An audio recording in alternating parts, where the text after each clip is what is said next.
ਪੰਜਾਬੀਆਂ ਦੇ ਰਸਮ ਰਿਵਾਜ। ਪੰਜਾਬੀ ਲੋਕਾਂ ਵਿੱਚ ਅਨੇਕਾਂ ਰਸਮੋ ਰਿਵਾਜ ਪ੍ਰਚਲਿਤ ਹਨ ਜੋ ਜਨਮ ਤੋਂ ਲੈ ਕੇ ਮਰਨ ਤੱਕ ਚੱਲਦੇ ਹਨ। ਇਹਨਾਂ ਵਿੱਚੋਂ ਬਹੁਤੇ ਤਾਂ ਖਰਚੀਲੇ ਹੀ ਹਨ ਜੋ ਪੰਜਾਬੀ ਲੋਕਾਂ ਨੂੰ ਨਾ ਚਾਹੁੰਦੇ ਵੀ ਪੂਰੇ ਕਰਨੇ ਪੈਂਦੇ ਹਨ, ਕਿਉਂਕਿ ਲੋਕ ਲਾਜ ਦੇ ਡਰ ਤੋਂ ਅਜਿਹਾ ਕੀਤਾ ਜਾਂਦਾ ਹੈ। ਪਰ ਸਾਨੂੰ ਬਹੁਤੇ ਖਰਚਾ ਕਰਾਉਣ ਵਾਲੇ ਰਿਵਾਜਾਂ ਤੋਂ ਬਚਣਾ ਚਾਹੀਦਾ ਹੈ। ਇਹ ਪਾਠ ਸਾਨੂੰ ਅਨੇਕਾਂ ਰਸਮਾਂ ਤੋਂ ਜਾਣੂ ਕਰਵਾਉਂਦਾ ਹੈ। ਨੀ ਨਸੀਬ ਕੁਰੇ, ਨੀ ਨਸੀਬ ਕੁਰੇ, ਨੀ ਬਾਹਰ ਆ ਜ਼ਰਾ, ਨੀ ਲੋੜਾ ਆ ਗਿਆ ਜ਼ਮਾਨੇ ਨੂੰ। ਬੁੱਢੜੀ ਸੰਤੋ ਨੇ ਆਵਾਜ਼ ਦਿੱਤੀ। ਕੀ ਹੋਇਆ ਭੈਣ ਸੰਤ ਕੁਰੇ, ਕਿਉਂ ਡੋਡੀ ਪਿੱਟਣ ਲੱਗੀ ਹੋਈ ਏ? ਨਸੀਬ ਕੌਰ ਨੇ ਅੰਦਰੋਂ ਹੀ ਆਵਾਜ਼ ਦਿੱਤੀ। ਨੀ ਆਪਣੇ ਪਿੰਡ ਦਾ ਨੰਬਰਦਾਰ ਨੱਥਾ ਸਿਉ ਦੋਤਰੀਆਂ ਪੋਤਰੀਆਂ ਵਾਲਾ ਹੋ ਕੇ ਮਰਿਆ। ਉਸਦਾ ਵੱਡਾ ਪੁੱਤ ਹਰਨਾਮ ਸਿੰਘ ਕਹਿੰਦਾ ਬਈ ਇਹਨੂੰ ਵੱਡਾ ਨਹੀਂ ਕਰਨਾ। ਅਖੇ ਮੇਰੇ ਵਿੱਚ ਹਿੰਮਤ ਨਹੀਂ। ਸੰਤੋ ਨੇ ਨਿਹੋਰੇ ਨਾਲ ਆਖਿਆ, ਮਾਈ ਤੂੰ ਕਿਉਂ ਖਫਾ ਖੂਨ ਹੋਣ ਲੱਗੀ ਹੋਈ ਏ? ਉਹਨਾਂ ਦੀਆਂ ਉਹੀ ਜਾਣਨ। ਨਸੀਬ ਕੌਰ ਨੇ ਕੁਝ ਇਸ ਤਰ੍ਹਾਂ ਦਾ ਜਵਾਬ ਦਿੱਤਾ ਕਿ ਮਾਈ ਸੰਤੋ ਕੁਝ ਛਿੱਥੀ ਜਿਹੀ ਪੈ ਗਈ, ਪਰ ਅੰਦਰੋਂ ਅੰਦਰ ਵਿਸ ਘੋਲਦੀ ਚਲੀ ਗਈ। ਇਹਨਾਂ ਦੋਹਾਂ ਔਰਤਾਂ ਦੀ ਗੱਲਬਾਤ ਸੰਤੋ ਦਾ ਪੋਤਰਾ ਅਮਨ ਬੜੇ ਧਿਆਨ ਨਾਲ ਸੁਣ ਰਿਹਾ ਸੀ। ਉਸ ਨੂੰ ਆਪਣੀ ਦਾਦੀ ਦੀ ਇਸ ਤਰ੍ਹਾਂ ਗੁੱਸੇ ਵਿੱਚ ਆ ਕੇ ਵੱਡਾ ਕਰਨਾ ਕਹਿਣ ਦੀ ਗੱਲ ਸਮਝ ਨਹੀਂ ਸੀ ਆ ਰਹੀ। ਅਮਨ 8ਵੀਂ ਜਮਾਤ ਵਿੱਚ ਪੜ੍ਹਦਾ ਸੀ। ਉਹ ਦੌੜਿਆ ਆਪਣੇ ਦਾਦਾ ਜੀ ਕੋਲ ਗਿਆ ਤੇ ਇਸ ਦਾ ਮਤਲਬ ਪੁੱਛਣ ਲੱਗਾ। ਅਮਨ ਦੇ ਦਾਦਾ ਜੀ ਇੱਕ ਰਿਟਾਇਰਡ ਫੌਜੀ ਸਨ। ਉਹਨਾਂ ਦੀ ਗਿਣਤੀ ਪਿੰਡ ਦੇ ਸਿਰਕੱਢ ਬੰਦਿਆਂ ਵਿੱਚ ਹੁੰਦੀ ਸੀ। ਸਾਰੇ ਪਿੰਡ ਵਾਸੀ ਉਹਨਾਂ ਦਾ ਬੜਾ ਮਾਣ ਸਤਿਕਾਰ ਕਰਦੇ ਸਨ। ਉਹ ਅਮਨ ਦੀ ਗੱਲ ਜਲਦੀ ਹੀ ਭਾਂਪ ਗਏ। ਉਹਨਾਂ ਨੇ ਅਮਨ ਨੂੰ ਸਮਝਾਉਂਦੇ ਹੋਏ ਕਿਹਾ, ਪੁੱਤਰ, ਵੱਡਾ ਕਰਨਾ ਸਾਡੀ ਪੰਜਾਬੀਆਂ ਦੀ ਮਰਨ ਸਮੇਂ ਦੀ ਇੱਕ ਰਸਮ ਹੈ। ਜਦੋਂ ਕੋਈ ਔਰਤ ਜਾਂ ਮਰਦ ਵੱਡੀ ਉਮਰ ਦਾ ਹੋ ਕੇ ਮਰਦਾ ਹੈ ਤਾਂ ਉਸ ਦੇ ਜਨਾਜ਼ੇ ਨੂੰ ਰੰਗਦਾਰ ਕੱਪੜੇ ਨਾਲ ਸਜਾ ਕੇ ਵਾਜਿਆਂ ਗਾਜਿਆਂ ਨਾਲ ਕੱਢਿਆ ਜਾਂਦਾ ਹੈ। ਇਸ ਤੋਂ ਇਹ ਭਾਵ ਹੁੰਦਾ ਹੈ ਕਿ ਉਹ ਇਸ ਦੁਨੀਆ ਚੋਂ ਖਾ ਹੰਢਾ ਕੇ ਗਿਆ ਹੈ। ਇਸ ਨੂੰ ਵੱਡਾ ਕਰਨਾ ਆਖਦੇ ਹਨ। ਪਰ ਦਾਦਾ ਜੀ, ਕਿ ਮਰਨ ਸਮੇਂ ਵੀ ਇਹ ਰਸਮਾਂ ਪੂਰੀਆਂ ਕਰਨੀਆਂ ਜ਼ਰੂਰੀ ਹੁੰਦੀਆਂ ਨੇ? ਅਮਨ ਨੇ ਹੈਰਾਨੀ ਨਾਲ ਪੁੱਛਿਆ। ਹਾਂ ਪੁੱਤਰ, ਰਸਮਾਂ ਹੀ ਹਨ, ਭਾਵੇਂ ਜਨਮ ਹੋਵੇ ਜਾਂ ਮਰਨ। ਦਾਦਾ ਜੀ, ਮੈਨੂੰ ਇਹਨਾਂ ਰਸਮ ਰਿਵਾਜਾਂ ਬਾਰੇ ਜ਼ਰਾ ਦੱਸੋ, ਇਹ ਕੀ ਹੁੰਦੀਆਂ ਹਨ? ਅਮਨ ਦੇ ਦਾਦਾ ਜੀ ਵੀ ਅੱਜ ਮੂਡ ਵਿੱਚ ਸਨ।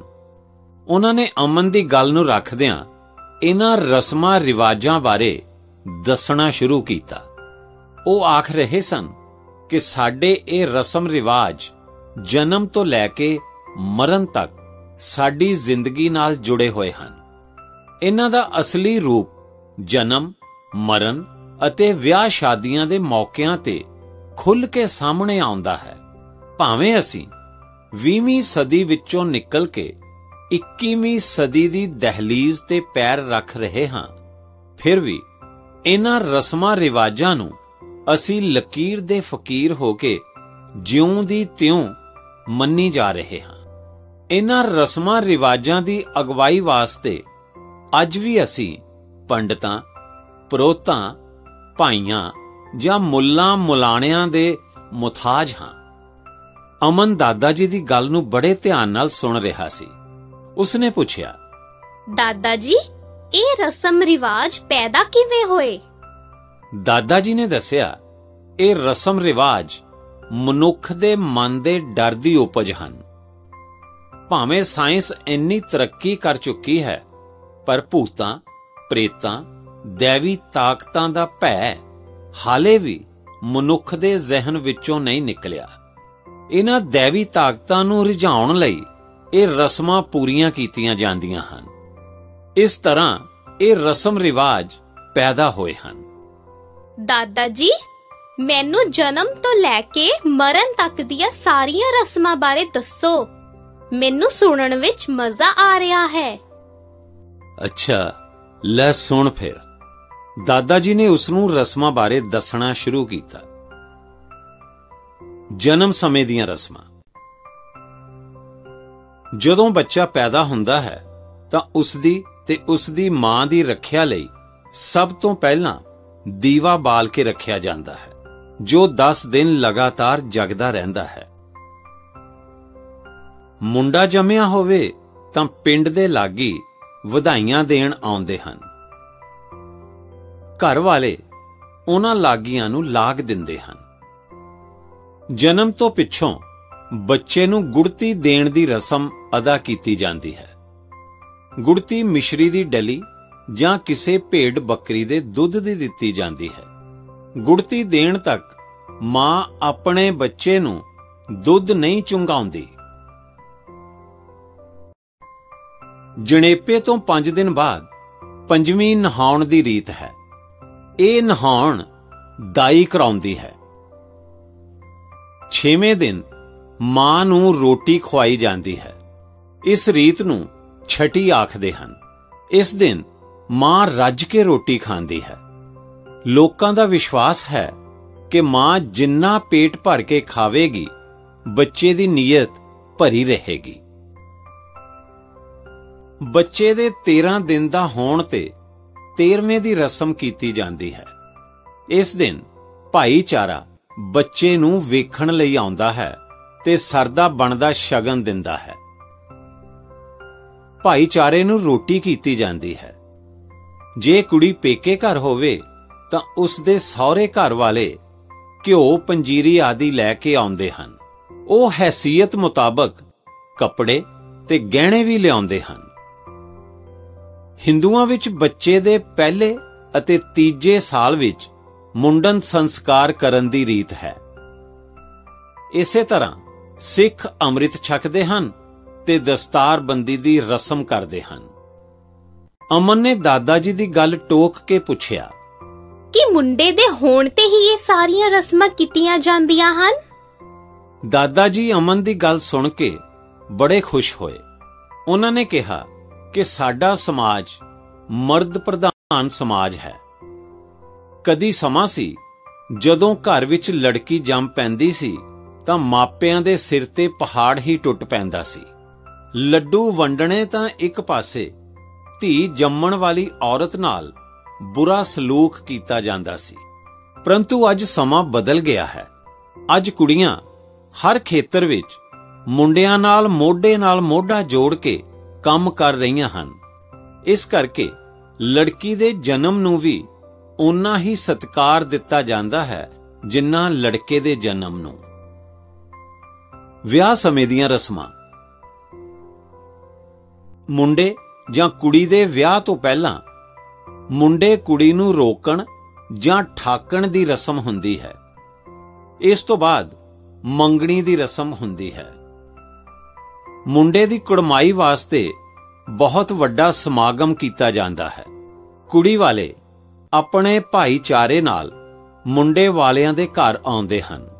ਮੁੰਡੇ ਵਾਲੇ ਵੀ ਆਪਣੇ ਸਾਰੇ ਸ਼ਰੀਕੇ ਭਾਈਚਾਰੇ ਨੂੰ ਇਕੱਠਾ ਕਰਦੇ ਹਨ।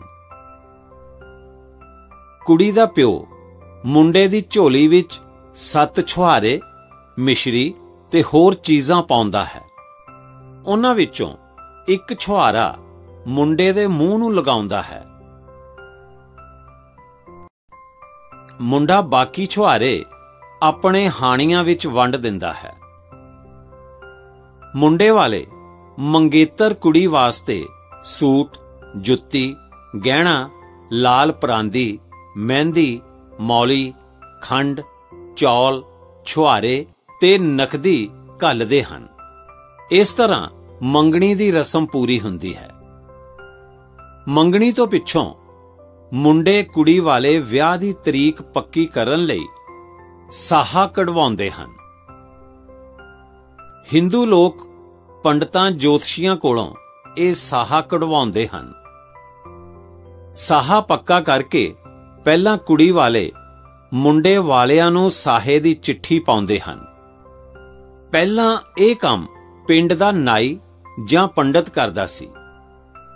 ਅੱਜ-ਕੱਲ੍ਹ ਤਾਂ ਵਿਚੋਲੇ ਰਾਹੀਂ ਜਾਂ ਮੁੰਡੇ ਕੁੜੀ ਵਾਲੇ ਸਿੱਧੀ ਹੀ ਗੱਲਬਾਤ ਕਰ ਲੈਂਦੇ ਹਨ। ਸਾਹੇ ਦੀ ਚਿੱਠੀ ਮਗਰੋਂ ਵਿਆਹ ਦੀਆਂ ਜ਼ੋਰਾਂ ਸ਼ੋਰਾਂ ਨਾਲ ਤਿਆਰੀਆਂ ਸ਼ੁਰੂ ਹੋ ਜਾਂਦੀਆਂ ਹਨ। ਕੁੜੀ ਵਾਲੇ ਕੁੜੀ ਵਾਸਤੇ ਦਾਜ ਅਤੇ ਮੁੰਡੇ ਵਾਲੇ ਵਰੀ ਬਣਾਉਣ ਵਿੱਚ ਰੁੱਝ ਜਾਂਦੇ ਹਨ। ਜਿਸ ਦਿਨ ਤੋਂ ਲਗਨ ਭੇਜ ਦਿੱਤਾ ਜਾਂਦਾ ਹੈ, ਮੁੰਡੇ ਤੇ ਕੁੜੀ ਦਾ ਬਾਹਰ ਨਿਕਲਣਾ ਬੰਦ ਹੋ ਜਾਂਦਾ ਹੈ। ਇਸ ਨੂੰ ਸਾਹੇ ਬੰਨਣਾ ਵੀ ਕਹਿੰਦੇ ਹਨ। ਵਿਆਹ ਤੋਂ 3 ਦਿਨ ਪਹਿਲਾਂ ਮੁੰਡੇ ਕੁੜੀ ਨੂੰ ਮਾਈਆਂ ਲਾਉਣ ਦੀ ਰਸਮ ਕੀਤੀ ਜਾਂਦੀ ਹੈ। ਨਾਨਕੇ ਨਾਨਕੀ ਛੱਕ ਲੈ ਕੇ ਆਉਂਦੇ ਹਨ। ਮਾਮਾ ਮੁੰਡੇ ਜਾਂ ਕੁੜੀ ਨੂੰ ਖਾਰਿਓਂ ਚੁੱਕ ਕੇ ਅੰਦਰ ਲਿਜਾਂਦਾ ਹੈ। ਵਿਆਹ ਤੋਂ 2-3 ਦਿਨ ਪਹਿਲਾਂ ਰਾਤ ਨੂੰ ਮੁਹੱਲੇ ਅਤੇ ਸ਼ਰੀਕੇ ਭਾਈਚਾਰੇ ਦੀਆਂ ਔਰਤਾਂ ਇਕੱਠੀਆਂ ਹੋ ਕੇ ਘੋੜੀਆਂ ਜਾਂ ਸੁਹਾਗ ਗੀਤ ਗਾਉਂਦੀਆਂ ਹਨ। ਨਾਨਕੀਆਂ ਤੇ ਦਾਦਕੀਆਂ ਮਿਲ ਕੇ ਇੱਕ ਦੂਜੀ ਨੂੰ ਸਿੱਠਣੀਆਂ ਦਿੰਦੀਆਂ ਹਨ। ਵਿਆਹ ਵਾਲੇ ਦਿਨ ਮੁੰਡੇ ਨੂੰ ਵਟਣਾ ਮਲ ਕੇ ਨੁਹਾਇਆ ਧੁਆਇਆ ਜਾਂਦਾ ਹੈ। ਮੁੰਡੇ ਨੂੰ ਮਾਮੇ ਦੀ ਲਿਆਂਦੀ ਪੁਸ਼ਾਕ ਪਹਿਨਾਈ ਜਾਂਦੀ ਹੈ। ਮੁੰਡੇ ਦੇ ਸਿਰ ਤੇ ਸਿਹਰਾ ਸਜਾ ਕੇ ਘੋੜੀ ਤੇ ਬਿਠਾਇਆ ਜਾਂਦਾ ਹੈ। ਇੱਕ ਸਰਵਾਲਾ ਵੀ ਨੁਹਾ ਧੁਆ ਕੇ ਮੁੰਡੇ ਨਾਲ ਘੋੜੀ ਤੇ ਬਿਠਾ ਦਿੱਤਾ ਜਾਂਦਾ ਹੈ। ਭੈਣਾਂ ਘੋੜੀ ਦੀ ਵਾਗ ਗੁੰਦਦੀਆਂ ਹਨ। ਭਰਜਾਈ ਦਿਓਰ ਨੂੰ ਸੁਰਮਾ ਪਾਉਂਦੀ ਹੈ। ਮੁੰਡੇ ਦੀ ਮਾਂ ਤੇ ਹੋਰ ਸ਼ਰੀਕਣੀਆਂ ਸਲਾਮੀਆਂ ਪਾਉਂਦੀਆਂ ਹਨ।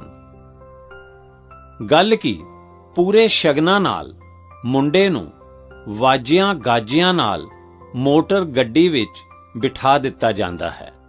ਬਰਾਤੀ ਵੀ ਮੁੰਡੇ ਨਾਲ ਸੱਜ ਧੱਜ ਕੇ ਗੱਡੀਆਂ ਵਿੱਚ ਬੈਠ ਜਾਂਦੇ ਹਨ। ਬਰਾਤ ਕੁੜੀ ਵਾਲਿਆਂ ਦੇ ਪਿੰਡ ਨੂੰ ਤੁਰ ਪੈਂਦੀ ਹੈ। ਕੁੜੀ ਵਾਲੇ ਇਕੱਠੇ ਹੋ ਕੇ ਬਰਾਤ ਦਾ ਸਵਾਗਤ ਕਰਦੇ ਹਨ। ਪਿੰਡ ਦੇ ਦਰਵਾਜ਼ੇ ਜਾਂ ਡੇਰੇ ਪਹੁੰਚਣ ਤੇ ਮਿਲਣੀ ਦੀ ਰਸਮ ਹੁੰਦੀ ਹੈ। ਮਿਲਣੀ ਤੋਂ ਬਾਅਦ ਜੰਝ ਚਾਹ ਪੀਣ ਜਾਂਦੀ ਹੈ। ਕੁੜੀਆਂ ਚਿੜੀਆਂ ਇਕੱਠੀਆਂ ਹੋ ਕੇ ਬਰਾਤੀਆਂ ਨੂੰ ਸਿੱਠਣੀਆਂ ਦਿੰਦੀਆਂ ਹਨ। ਵਿਆਹ ਵਿੱਚ ਫੇਰਿਆਂ ਦੀ ਰਸਮ ਬਹੁਤ ਮਹੱਤਵਪੂਰਨ ਹੁੰਦੀ ਹੈ। ਹਿੰਦੂ ਲੋਕ ਬੇਦੀ ਰਾਹੀਂ ਲਾਵਾਂ ਫੇਰੇ ਕਰਵਾਉਂਦੇ ਹਨ, ਜਦ ਕਿ ਸਿੱਖ ਗੁਰਦੁਆਰੇ ਜਾ ਕੇ ਜਾਂ ਗੁਰੂ ਗ੍ਰੰਥ ਸਾਹਿਬ ਦਾ ਘਰ ਵਿੱਚ ਪ੍ਰਕਾਸ਼ ਕਰਕੇ ਆਨੰਦ ਕਾਰਜ ਕਰਵਾਉਂਦੇ ਹਨ। ਹੁਣ ਕੁੜੀ ਦੇ ਵਿਦਾ ਹੋਣ ਦਾ ਸਮਾਂ ਆ ਜਾਂਦਾ ਹੈ। ਮਾਮਾ ਰੋਂਦੀ ਹੋਈ ਕੁੜੀ ਨੂੰ ਚੁੱਕ ਕੇ ਮੋਟਰ ਵਿੱਚ ਬਿਠਾ ਦਿੰਦਾ ਹੈ। ਜੰਝ ਆਪਣੇ ਰਾਹ ਪੈਂਦੀ ਹੈ। ਘਰ ਪਹੁੰਚਣ ਤੇ ਮੁੰਡੇ ਦੀ ਮਾਂ ਪਾਣੀ ਵਾਰਨ ਦੀ ਰਸਮ ਅਦਾ ਕਰਦੀ ਹੈ। ਮੁੰਡੇ ਤੇ ਵਹੁਟੀ ਨੂੰ ਦਰਵਾਜ਼ੇ ਵਿੱਚ ਖੜੇ ਕਰਕੇ ਮਾਂ ਉਸ ਦੇ ਸਿਰ ਤੋਂ ਪਾਣੀ ਵਾਰ ਕੇ ਪੀਣ ਦੀ ਕੋਸ਼ਿਸ਼ ਕਰਦੀ ਹੈ, ਪਰੰਤੂ ਮੁੰਡਾ ਉਸ ਨੂੰ ਰੋਕਦਾ ਹੈ। ਬੜੇ ਸ਼ਗਨਾਂ ਨਾਲ ਵਹੁਟੀ ਦਾ ਸਹੁਰੇ ਘਰ ਵਿੱਚ ਪ੍ਰਵੇਸ਼ ਹੁੰਦਾ ਹੈ। ਮੁਹੱਲੇ ਬਰਾਦਰੀ ਦੀਆਂ ਔਰਤਾਂ ਵਹੁਟੀ ਨੂੰ ਵੇਖਣ ਆਉਂਦੀਆਂ ਹਨ ਤੇ ਮੂੰਹ ਵਿਖਾਲੀ ਦੇ ਰੂਪ ਵਿੱਚ ਸ਼ਗਨ ਪਾਉਂਦੀਆਂ ਹਨ। ਦੂਜੇ ਦਿਨ ਮੁੰਡਾ ਤੇ ਕੁੜੀ ਕੰਗਣਾ ਖੇਡਦੇ ਹਨ। ਕਈ ਘਰਾਂ ਵਿੱਚ ਛਿਟੀਆਂ ਖੇਡਣ ਦਾ ਰਿਵਾਜ ਹੁੰਦਾ ਹੈ। ਇਸ ਰਸਮ ਵਿੱਚ ਮੁੰਡਾ ਤੇ ਕੁੜੀ ਇੱਕ ਦੂਜੇ ਦੇ ਤੂਤ ਦੀਆਂ ਛਿਟੀਆਂ ਮਾਰਦੇ ਹਨ। ਇਸੇ ਦਿਨ ਨੂੰਹ ਦੇ ਦਾਜ ਨੂੰ ਵਿਖਾਉਣ ਲਈ ਸੱਸ ਸ਼ਰੀਕੇ ਭਾਈਚਾਰੇ ਨੂੰ ਸੱਦਦੀ ਹੈ। ਛੋਟੀ ਨਨਾਣ ਪੇਟੀ ਖੋਲਦੀ ਹੈ ਤੇ ਪੇਟੀ ਖੁਲਵਾਈ ਦਾ ਸੂਟ ਲੈਂਦੀ ਹੈ। ਇਸ ਤਰ੍ਹਾਂ ਵਿਆਹ ਦੀਆਂ ਰਸਮਾਂ ਕੀਤੀਆਂ ਜਾਂਦੀਆਂ ਹਨ।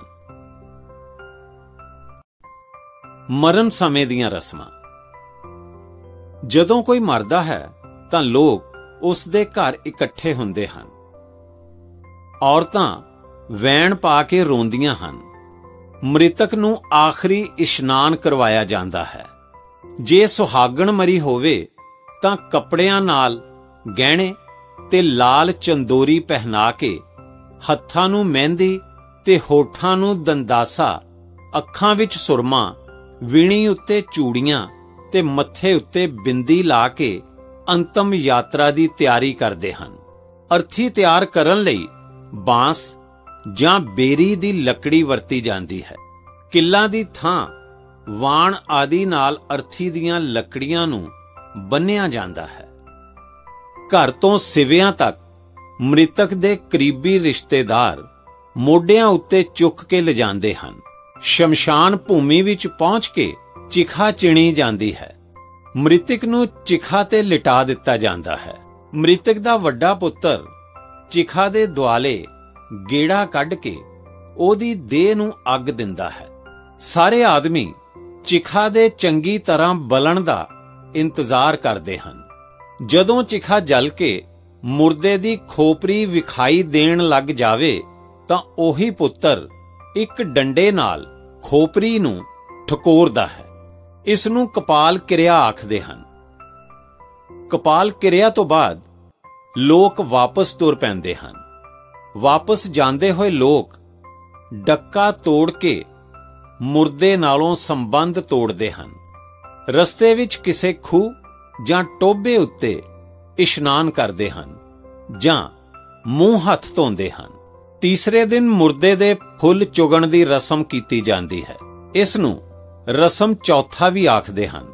ਫੁੱਲ ਚੁਗ ਕੇ ਇੱਕ ਥੈਲੀ ਵਿੱਚ ਪਾ ਲਏ ਜਾਂਦੇ ਹਨ ਤੇ ਸਵਾ ਕਿਸੇ ਦਰਿਆ ਵਿੱਚ ਪ੍ਰਵਾਹ ਕਰ ਦਿੱਤੀ ਜਾਂਦੀ ਹੈ। ਕੁਝ ਦਿਨ ਮਕਾਣਾ ਆਉਂਦੀਆਂ ਜਾਂਦੀਆਂ ਰਹਿੰਦੀਆਂ ਹਨ। 13 ਦਿਨਾਂ ਤੇ ਪਗੜੀ ਦੀ ਰਸਮ ਕੀਤੀ ਜਾਂਦੀ ਹੈ। 16ਵੇਂ ਦਿਨ 16 ਕੀਤਾ ਜਾਂਦਾ ਹੈ। ਇਸ ਤਰ੍ਹਾਂ ਜ਼ਿੰਦਗੀ ਦਾ ਇਹ ਨਾਟਕ ਖਤਮ ਹੋ ਜਾਂਦਾ ਹੈ।